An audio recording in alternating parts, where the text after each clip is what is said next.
झारखंड आंदोलनकारी महासभा ने 20 फरवरी को रांची के मोरहाबादी स्थित बापू वाटिका में सामूहिक उपवास करने का ऐलान किया है। उनकी 11 सूत्री मांगों में आंदोलनकारियों को सम्मान, पेंशन और रोजगार शामिल है। महासभा के अध्यक्ष राजू महतो ने सरकार पर उपेक्षा का आरोप लगाते हुए आर पार की लड़ाई का ऐलान किया है। इस उपवास में राज्य भर से हजारों लोग जुटेंगे। अरे कहाँ चला गया आप लोग का नैतिकता? अरे त्याग संघर्ष कुर्बानी हुआ तो राज बना है, तो सारे विधायकों को, मंत्रियों को, आप लोग भी, सभी आंदोलनकारी लोग जाइए और घेरिए उनको और कहिए कि आप लोग भी भूमिका अदा करिए। ऐसा नहीं कि खाली हाजिरी बनाने के लिए आप लोग जाते हैं विधानसभा में, लोकसभा में, और यहाँ आंदोलनकारियों का मामला ठंडा पड़ा हुआ है, आंदोलनकारियों को काम नहीं कर रहे हैं। क्या करना चाहते हैं आप लोग?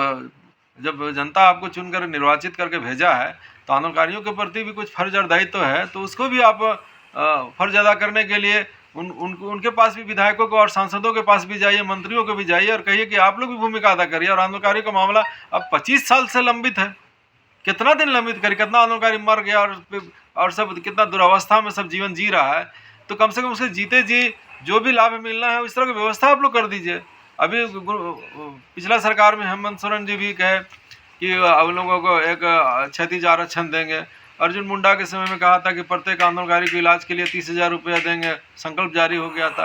तो खाली सब पेपरा में खाली घोषणा ही खाली रह गया। आदरणीय गुरु जी का चिट्ठी भी कहाँ चला गया, बैताल खाता में पता नहीं है। अरे सरकार से क्या मांग करते हैं? सरकार के पास में सारा चीज़ है, इसीलिए हम लोग कहते हैं कि लालू यादव जब जोशी जी जो कहता था मेरा लास्ट में झारखंड बनेगा, वो भी हम लोग वहाँ स्टेट के स्टाफ ठहरते थे, वहाँ वार्ता करता था। और वार्ता करने के बाद में बहुत से समस्या के समाधान की दिशा में ऑटोनॉमस काउंसिल बना, फिर अलग राज्य का प्रस्ताव पारित हुआ विधानसभा से, उसके बाद फिर राज्य बना। तो वो इसे यहाँ पर भी अपना नैतिकता दिखाए कि हम लोग आंदोलनकारी लोग जो वार्ता करना चाहते हैं, तो मुख्यमंत्री जी कम से कम हम लोग से वार्ता करें। वार्ता करने के बाद में एक नियमावली इस तरह से बना दें कि जिससे कि वास्तव में आज जो शहीद है, जो निर्मल महतो शहीद हो गए, उधर आपका देवेंद्र माझी शहीद हो गया, सीपी तिर्की शहीद हो गया, उधर आपका शक्तिनाथ महतो शहीद हो गया, तो शहीद की कॉलम दीजिएगा ना। कई लोग सब आपका शहीद हुआ है, उसी तरह से सुविख्यात आंदोलनकारी जो लोग हैं उसका कॉलम नहीं है। अब जयपाल सिंह मुंडा है, तो इधर टेकलाल महतो है, तो उधर विनोद बिहारी महतो है, सारे लोग सुविख्यात आंदोलनकारी में आएंगे कि नहीं? तो अब उन सबको भी तो आपको लेना पड़ेगा, तो उसके लिए कॉलम कहाँ है?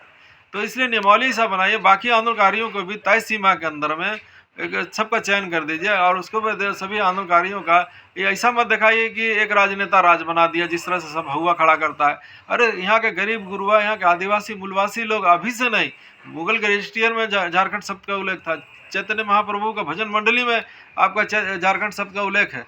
झारखंड के लिए हमारे पुरखों ने, शहीदों ने लंबा लड़ाई लड़ा है। उस इतिहास को आप अक्षरशः आप उसको राज्य सरकार उसको प्रकाशित करे, राज्य सरकार सभी आंदोलनकारियों का नाम गजट में प्रकाशित करे, आंदोलनकारी कॉरिडोर का निर्माण करे। तो इस तरह से लगेगा कि हाँ, यहाँ के आदिवासी मूलवासियों ने एक लंबे त्याग संघर्ष कुर्बानी से जो राज्य बनाया, उसका भी एक पहचान पूरा राजधानी के अंदर है और सरकार का वेबसाइट सब खुले तो दिखना चाहिए। इस तरह से पूरा व्यवस्था, इसलिए हम लोग कहते हैं कि हम लोग से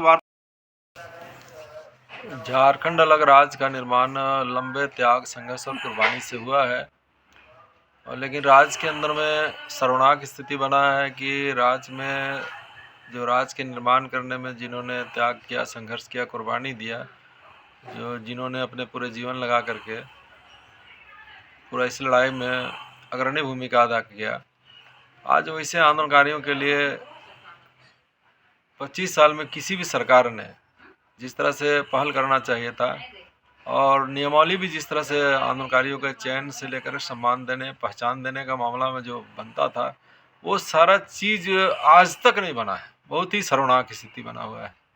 अभी 20 फरवरी को हम लोग बापू वाटिका के समक्ष एक दिवसीय सामूहिक उपवास में बैठेंगे।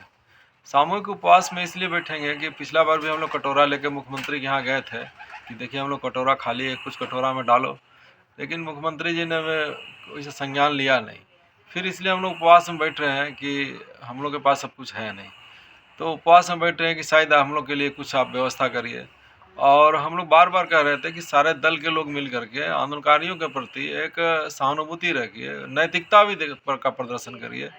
लेकिन शर्मनाक स्थिति है कि तमाम राजनीतिक दल के लोग जो सत्ता में जब चले जाते हैं तो उसको फिर जिस तरह से आंदोलनकारियों के प्रति जो भावना होना चाहिए था, काम करने की मानसिकता होना चाहिए था और जो नैतिकता का तकाजा होता है, उसमें कोई खरे नहीं उतर रहा है। 20 तारीख को हम लोग इसलिए सामूहिक उपवास में बैठ रहे हैं कि 21 तारीख को सरकार बजट सत्र को लेकर सर्वदलीय बैठक बुलाई है। हम विपक्ष के लोगों से भी और बाकी दलों के लोगों से भी हम अपील करते हैं कि सर्वदलीय बैठक में आंदोलनकारियों का भी मामला उठाइए और जो आंदोलनकारियों को अभी वर्तमान समय में अलॉटमेंट देता है पैसा, तो सब आंदोलनकारियों को जो चिन्हित करने का एक क्राइटेरिया इस तरह से बनाइए कि जो आंदोलनकारी आज मृत भी है और बहुत जेन्युइन आंदोलनकारी आज जो चिन्हित भी नहीं हो पाए हैं, उसका भी सब चिन्हितीकरण का काम हो जाए, उसको एक पहचान मिल जाए। पहचान के बाद में उसको एक सम्मान देने का और सम्मान भी समान रूप से और सम्मानजनक तरीके से मिलने की व्यवस्था हो जाए।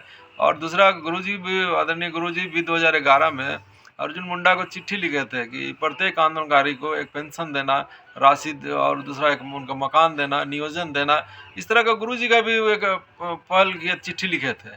लेकिन शर्मनाक स्थिति बन गया है कि आज हेमंत बाबू के सरकार है, अब आंदोलनकारी का सुपुत्र है और उनसे हम लोग पिछला सरकार में भी काफ़ी उम्मीद किए थे कि कुछ करेंगे और इस सरकार भी अब फिर शुरुआत हो रहा है।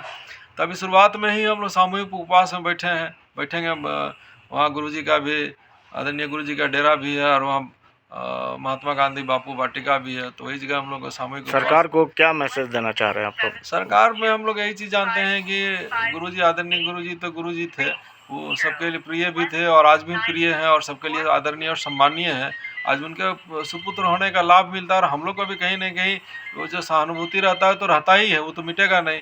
तो उम्मीद करते हैं कि हेमंत बाबू भी कम से कम आंदोलनकारियों के प्रति एक अच्छा सोच रखे और सोच के साथ साथ में हम लोग तो कहें कि वार्ता करिए, हम लोग साथ में नियमावली में संशोधन करिए और उसमें शहीद का कॉलम डालिए, सुविख्यात आंदोलनकारियों का डालिए और बाकी आंदोलनकारियों का भी एक तय सीमा के अंदर में सबका चयन किस तरह से हो जाए, वो सारा व्यवस्था करिए। हम तो कई बार कहे कि जिले के तत्कालीन नेतृत्वकर्ताओं की कमेटी बनाइए, एक डीएम रैंक का पदाधिकारी लगा करके सब लोग का चयन करा दीजिए, तो एक 24 जिला का एक साथ चयन भी हो जाएगा और सब जेन्युइन आंदोलनकारी आ जाएगा। आंदोलनकारियों को क्या कहना चाहते हैं? आंदोलनकारियों को कहना चाहते हैं कि देखिए, आंदोलनकारियों के बीच में बहुत ही शर्मनाक स्थिति, आंदोलनकारी लोग में भी कुछ दलाल तबका पैदा हो गया है। जो दलाल तबके के लोग अपने निजी स्वार्थ के लिए, आंदोलनकारियों का एक स्थिति तो बहुत ख़राब है, लेकिन एक तो वहाँ फर्जी आंदोलनकारी बनाने का धंधा चल रहा है, दूसरा आंदोलनकारियों से विभिन्न बातों को लेकर के बराबर उससे पैसा वसूली का धंधा चल रहा है। तो इस तरह से आंदोलनकारियों के प्रति भी कुछ आंदोलनकारी लोग दलाली कर रहे हैं, जो बहुत ही शर्मनाक है। और साथ में आंदोलनकारी चिन्हितीकरण आयोग भी जो बना हुआ है, उसमें भी दोनों सदस्य हैं। कहीं ना कहीं एजेंटों के माध्यम से फर्जी आंदोलनकारी बनाने में उनका भी जैसे भी वो लोग गुमराह भी हो करके, चाहे पैसा का लेन देन होकर फिर भी फर्जी आंदोलनकारी बनाने में है, जो कि बहुत निंदनीय और शर्मनाक है। इसमें मुख्यमंत्री जी को भी संज्ञान में, मंत्रियों को भी संज्ञान में है, इसमें कार्रवाई होना चाहिए था, लेकिन कार्रवाई नहीं हुआ। और बाकी आंदोलनकारियों से भी